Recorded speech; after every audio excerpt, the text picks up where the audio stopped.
Voici l'humeur de Frédéric Sigrist, après Michel Simès. J'ai vécu un moment rare, je viens de me cultiver, c'est incroyable. Alors hier, c'était le 1er mai, cette journée de l'année où des familles de Roumains te vendent des brins de muguet pour assurer un avenir décent à leurs enfants. Vu le prix, un brin de muguet vendu, c'est la garantie d'avoir un enfant qui fera des études supérieures. Mais le 1er mai, c'est aussi la journée des travailleurs. Donc avec ma femme et mes enfants, nous nous sommes dit qu'il serait judicieux et même bon enfant de nous joindre au cortège des forces laborieuses de ce pays. Personnellement, je ne suis pas de religion travailliste et vu le marché de l'emploi, il y a peu de chances que mes enfants le soient aussi. Mais bon, nous ne sommes pas chrétiens non plus, ça ne nous empêche pas de fêter Noël. Donc voilà, on y est allé, nous avons rempli une petite gourde d'eau grenadine pour les enfants, mon épouse a fait un petit gâteau au yaourt roboratif pour nous donner des forces sur le chemin, nous avons filé nos chaussures de marche et pris nos ponchos imperméables au cas où. On a vérifié le niveau d'huile de la poussette de la petite. J'ai mis mon badge France Inter bien en évidence parce que dans les manifs c'est bien vu et des fois ça te permet d'être surclassé en business class. Une fois je me suis retrouvé sur une photo aux côtés de Jean-Claude Mailly grâce à ce badge. Et si tu dis en plus que tu connais Guillaume Meurice ou Frédéric Fromet, tu peux même coucher avec une altermondialiste. C'est formidable. Nous étions parés pour notre défilé. On avait l'air bien cons mais on était parés.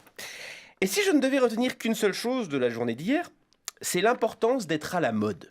Oui, car lorsque nous sommes arrivés place de la République, moi j'étais encore un peu dans le trip Charlie Hebdo, on applaudit les forces de l'ordre, tout ça. En plus je venais d'écouter J'ai embrassé un flic de Renault. Renault qui dit quand même plus de conneries sobres que quand il était bourré. Et j'ai dit à mon fils, viens, on va prendre un CRS dans les bras. Très mauvaise idée.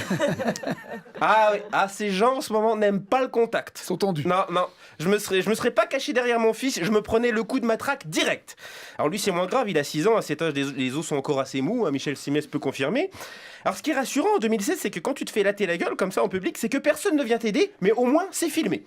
Oui, t'as 15 personnes autour de toi, un iPhone à la main, qui crient « Violence policière ! Violence policière !» C'est comme le train de la mine à Disneyland Paris, tu peux ramener une photo souvenir à la maison. Alors moi évidemment, les gens criaient violence policière, j'ai dit attendez, moi je leur en veux pas finalement au CRS. Parce que quand on réfléchit, un CRS c'est ni gentil ni méchant, c'est un CRS. C'est-à-dire un individu qui voyage léger. Au niveau cérébral, il a pris le strict minimum. Il pourrait donner des coups de matraque à un salafiste ou un trotskiste ou à Dora l'exploratrice.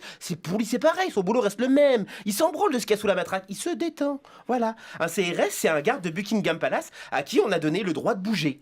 Voilà. Parce que mettez-vous dans la tête d'un CRS. Et en plus, c'est bien, on peut s'y mettre à plusieurs. Bon, pendant des heures, il doit rester sans bouger, face à des crétins cagoulés qui l'insultent, lui balancent des pavés, tout ça. Bon, quand on lui donne l'ordre de charger, le premier sur qui il tombe, il prend pour les autres, c'est normal. Aucun enfant normalement constitué n'a jamais dit à ses parents « Papa, maman, quand je serai grand, je veux devenir CRS. » Non, c'est la société qui décide pour toi et qui te dit à un moment « Oh, toi, tu feras un bon CRS. » Mon fils, après s'être pris des coups de matraque comme ça sur la tronche, maintenant, on s'y attend, sa mère et moi, il risque de terminer CRS. Dans l'ambulance, il m'a demandé « Papa, c'est quoi déjà le 1er mai ?» Je lui ai dit « La fête des travailleurs, mon chéri. » Mais j'ai l'impression qu'avec cette loi El Khomri, le gouvernement a décidé de tous les jours nous la fêter. Merci Frédéric.